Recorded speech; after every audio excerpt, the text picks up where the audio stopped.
Today's video is sponsored by Benetton. Benetton is a fashion company with over 5,000 stores worldwide. Now, as you probably know, I like to wear clothes with minimal amounts of branding, and this sweater in particular is awesome. So if you're looking to buy some new clothes, I'll go ahead and post a link to their website down below in this video's description. Alright, so what I've got for you today is a game of StarCraft 2, a Zerg versus Terran that I played just a couple of hours ago. And what I want to do in this particular game is go over my entire thought process as I'm playing this game. So hopefully if you enjoy watching StarCraft 2, it's going to teach you a little bit more about what's going on the side of the Zerg. And obviously if you're actively trying to improve still, maybe this is going to give you a bit more information, and maybe it's going to help you win in your matches of Zerg versus Terran a little bit easier. Now, I would consider this particular game to be very standard, right? And what I mean with standard is a game that we would see quite a lot at high-level StarCraft 2. Now, one of the questions that I get regularly is people asking, Loko, what does standard even mean? How is it established? Who came up with it, right? So, first off, in general, right now, what we see in Zerg versus Terran is something that we have seen for basically as long as StarCraft 2 has been around. Assuming that both players want to go for a more macro-focused approach, so they want to play a longer game and they don't just want to go for an all-in very early on, the approach is pretty much always the same and probably will always remain the same as well. And that is that Zerg is going to try and make as many workers as they can as possible. They will try and build up to 66 workers as quickly as possible, and 66 specifically because that is enough to saturate 3 bases very quickly. Usually Zerg players will be able to get a nice economical advantage in the early game that way, because if you think about it, right, if you have 3 bases saturated and your opponent has only 2 bases saturated, you're obviously going to be able to get a lot more income every minute that goes by, and therefore your eventual army that you're building in the game is going to be much bigger. So usually Terran players are trying to slow down the Zerg's economy in multiple ways, either by forcing a lot of units out of the Zerg, so obviously if they're making units, they're not making drones, or they're trying to obviously just kill them, right? If they can kill some of the workers, that is very helpful for them as well. Alright, so in this particular game, I'm going for a hatchery at 16 supply, then a gas geyser at 18 supply, and then a spawning pool at 17. So 16, 18, 17. This is the gold standard right now in this particular matchup, and actually in every single matchup right now for the Zerg. Sometimes we see some differences there as far as the sizes of maps and whatnot go, but in general, I think that's a good approach to go for. I then follow it up with 2 sets of Zerglings, 2 queens, as well as 2 drones out of gas, once I've made 100. So right now 100 gas has already been mined. I'm starting to research the Zergling speed upgrade, which is going to be super critical for me to deal with the follow-up Hellions that Terran players can go for. So generally speaking, Terrans will open up with a barracks, then go into a factory, and then we'll go into a starport. This will give them access to a wide variety of units right from the get-go, and it's going to give them the opportunity to try and slow down the Zerg in many different ways. Now, I haven't really scouted very much, right? So if you look right now at the minimap, you can notice that I did send the Overlord out. So I have my Overlord right there on a little pillar. I'm not really scouting their natural just yet, because just by seeing the timing right here of this Reaper and by seeing the SCV scout, I know that everything is at the very least going to be a-okay for the time being. This is a little bit of information that you learn as you play a lot of games. So that's one of those things that just simply gets better as the game goes on and as you get more knowledgeable with the game. That being said, if you're unsure, it's always helpful to just constantly send in units towards the other side of the map and see exactly what's happening. Now, for now, basically what I'm doing is I've got a small group of Zerglings out. This one is going to be, or this group of Zerglings rather, is going to be helpful to deal with the, for example, the Reaper in this particular case, but also the very first Hellions. With link speed done, it's usually good to make at least a couple more Zerglings just for base defense. And I want to scout with my Overlord, usually between like 3:45 and 4 minutes on the in-game clock. So if you look above the minimap, there's a little timer right there that will give you the exact information about how long the game has been going on. And I'm scouting right now, and I see right from the get-go that there is a quick third command center. So usually, right, like I was saying, we see Terran players going for the 1-1-1. So the 1 barracks, 1 factory, 1 starport. However, every once in a while, right, either in between the barracks and the factory, they will go third command center, or in between the factory and the starport going down, they will then also go for a third command center. For me, at this point in the game, it doesn't really matter all too much exactly at what point my opponent has made that third base, because all this really tells me, and this is what you're always looking for as a Zerg player, It's giving me the go-ahead that my opponent won't have a lot of army because he invested a lot of resources into that third command center, right? And it tells me right now that I am A-okay to go for more workers. And like I said, in the early game, I'm pretty much always aiming to get as big of an economy out as possible. Now, economy is one of the ways that you win in a game of StarCraft 2. One of the things that's oftentimes neglected, especially by newer players, is upgrades. So for fast attacking units in particular, like for example Zerglings and like for example Marines, upgrades are absolutely massive. So the way that upgrades work is that every single Zergling, right, is gonna get +1 more damage from every single melee upgrade that I get inside of an Evo chamber. And likewise, they also get +1 carapace upgrades too when I finish up an armor upgrade, and that's gonna give them a lot more longevity, right? So I'm scouting over here. Okay, I've noticed there's no Hellions out in this particular game. Even though I haven't seen precisely what it is my opponent is going for, I know at this point that the worst he's gonna be able to throw at me is gonna be a bunch of Zerglings, and considering, or sorry, a bunch of Marines, and considering he went for that very quick third command center, I know that this is not gonna be that scary of an army, all things considered, and I can defend it just with Zerglings and just with Queens for now. I've decided to go for the double Evo here quite quickly. So I think I've got about 40-something links here, which is honestly a little bit excessive, but I'm just trying to be safe. Since he didn't go Hellions, my creep spread really hasn't been halted very much either. So I'm just gonna be able to use my Queens here to try and target fire down the Medivacs, and the links can come in from the back. Now, immediately as a follow-up here, upon defending this, I see, okay, if this is the worst that my opponent can throw at me, I can build on this just by going for more eco of my own. So, once upon a time, it was common for Zerg players after they get 3 bases saturated, right, which is basically where I'm at right now. It was common to go for a macro hatchery and then a 4th base. These days, the standard has become to go for basically 2 4th bases, right? So say, for example, my opponent sends out a couple of Medivacs and they go unscouted and he ends up killing one of the bases that I just made. I'm going to be able to transfer workers from there to my other base as well. Now, obviously, this is mostly just a stylistic choice. I like doing that quite a bit. If you feel more comfortable going for a 4th base and then a macro hatchery, so an extra hatchery inside of the base just to generate more larvae, that's totally fine. Now, speaking of that extra hatch, right? Generally speaking, you only need those if you're focusing your unit composition on something around the Lings and the Banes. So, when you think about it, Roaches and Ravagers, for example, are more expensive than Zerglings and Banelings when it comes to the minerals and gas count, but they're cheaper when it comes to the larva count, right? Because Lings and Banes require a lot of larva. Now, by the way, at this point, I'm just trying to make use of some of the units that I have. I'm making sure here that I'm getting, hopefully, a little bit of economical damage done. I've morphed in a couple of Banelings. I've got Baneling speed coming up, so I'm just trying to wait for that before I send in my other Banes that are on their side of the map right now into the mineral line. There they finally go, and I'm just using the units here that I've had for quite some time while trying to make more workers. Now, this sometimes can win you a game straight up. Because imagine right now if I would blow up that entire mineral line, I could just counterattack with everything that I have while making non-stop army, knowing that if they are going to be stuck at like 40-something SCVs at that point and I have like 80 of my own, I'm going to be able to just overwhelm them with stuff, right? Because I'm just, even at that point, like I don't need to trade efficiently anymore because I'm just going to be able to, you know, overwhelm them, right? Unless I take really horrible trades. It's going to be pretty self-explanatory. Anyways, so notice right now, up to this point in the game, we're now 8 minutes or so into it. I have really not done a whole lot as the Zerg here, right? All I've done really is sit back and try and make a lot of workers. I'm aiming in these kind of scenarios for at least about 80 to 90. Sometimes, though, you can see some of the top-level Zerg players, especially once the Terran goes up to 4 bases, we see them going all the way up to 100 plus. Now, I get a couple of Overlord kills here, or Overlords killed, rather, which is a little bit annoying.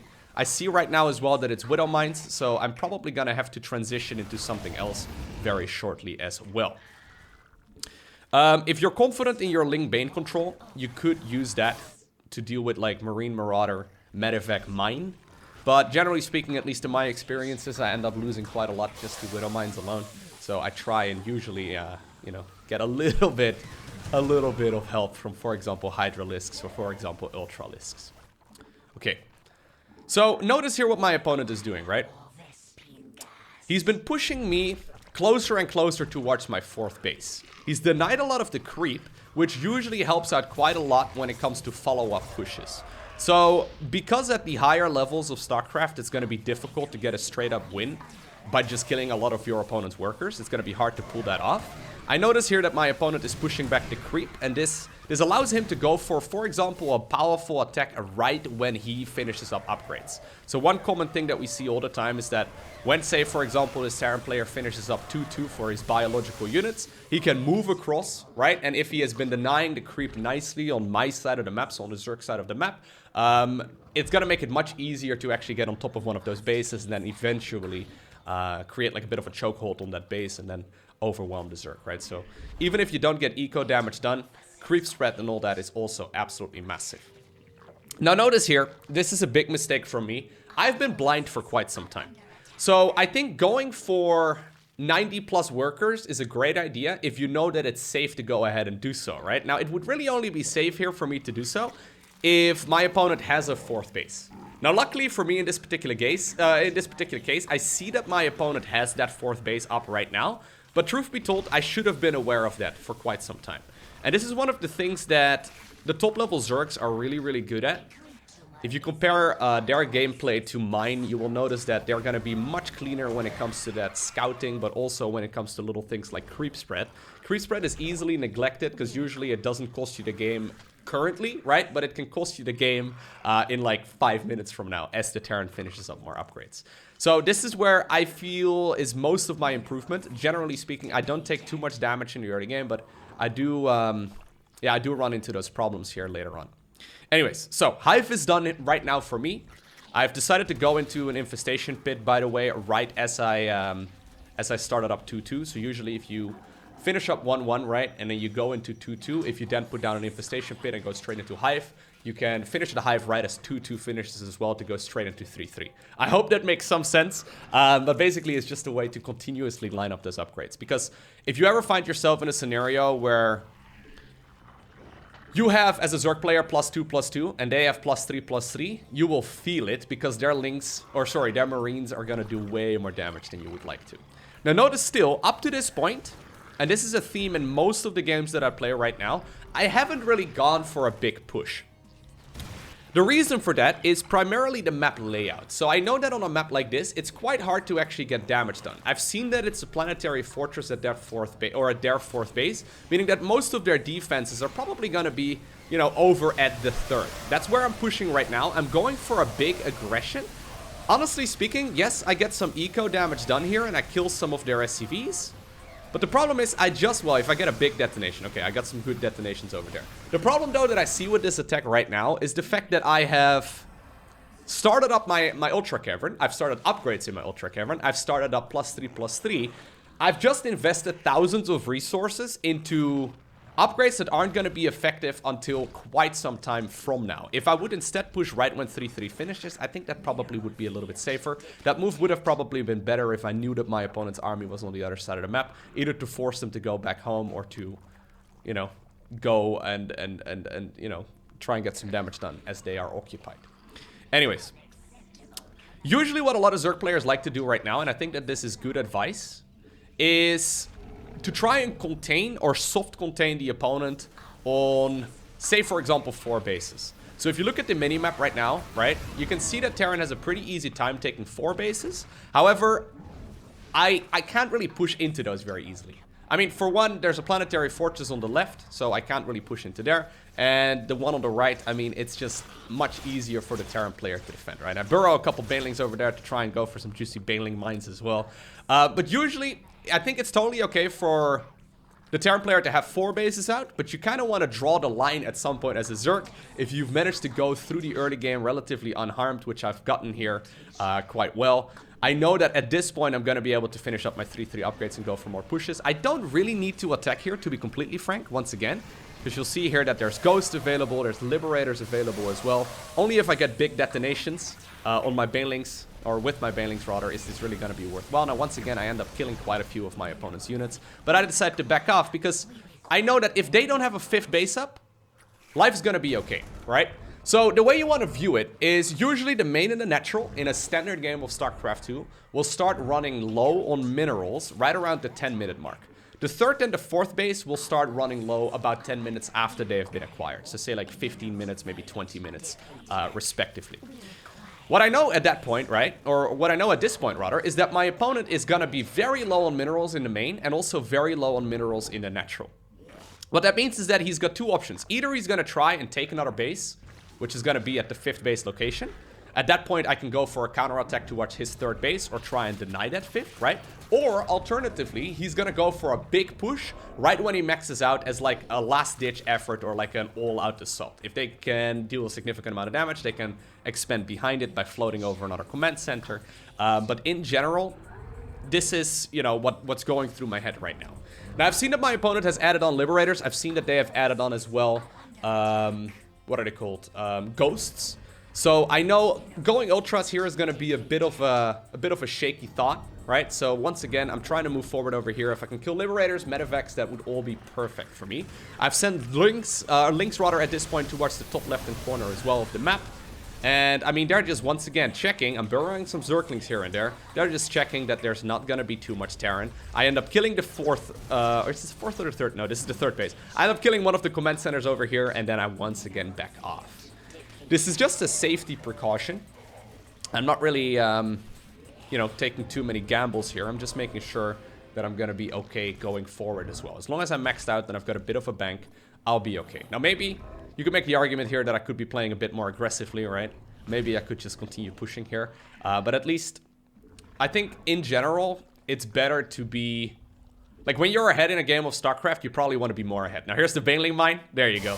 Got a bit of a Baneling Mine. I've seen the Medivacs move towards the left, so I kill those with the Corruptors. That's like another 20 supply down the drain here for the Terran player. And you can see that slowly but surely, this is starting to create a scenario where the Terran player really can't stay in this game for very much longer. Either they're going to be forced to make a desperation move, or they're going to be forced to tap out of the game.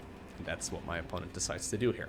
Now, here's the thing, though, right? So... this is, strategically speaking, a good approach. The problem that most of us run into, myself included, pretty much every other game as well, is mechanics. We basically run into the problem where either we, you know, make a small little mistake and it spirals out of control, we don't do our queen injects very well, we have a ton of money in the bank that we don't spend, we have our control groups set up poorly, we get... I don't know, caught off guard at a certain point in the game and it completely spirals out of control. The only way that you can get better in mechanics, at least that's what I've found over the years, is by playing the game a lot. And I know this might sound a little bit demoralizing because there's always people looking for a get-rich-quick kind of scheme, right? But that doesn't really exist in StarCraft. I don't think it really exists in real life either. That being said, I mean, the best way I think that you can improve in these kinds of things is just by playing consistently, right? So if you can play 5-ladder games a day every single day, that's gonna help you get a lot better over the course of time. Like, I think the way you want to view this is not so much as in like running a sprint, but you're running like a marathon, right? So like short-term wins and losses don't really matter all too much if you know that like in the long run you're gonna be improving. I hope that makes some sort of sense. Anyways, I know that I don't really post these types of videos that often anymore these days, but I always really enjoy making them. I love discussing strategy and, you know, hopefully helping a couple people out as well. So if you would like me to make more videos like this, let me know down below in the comment section and I can definitely go ahead and do so. Anyways, for now, I want to thank you for watching. Have an awesome day. Don't forget to smile, and I'll see you once again in the next one.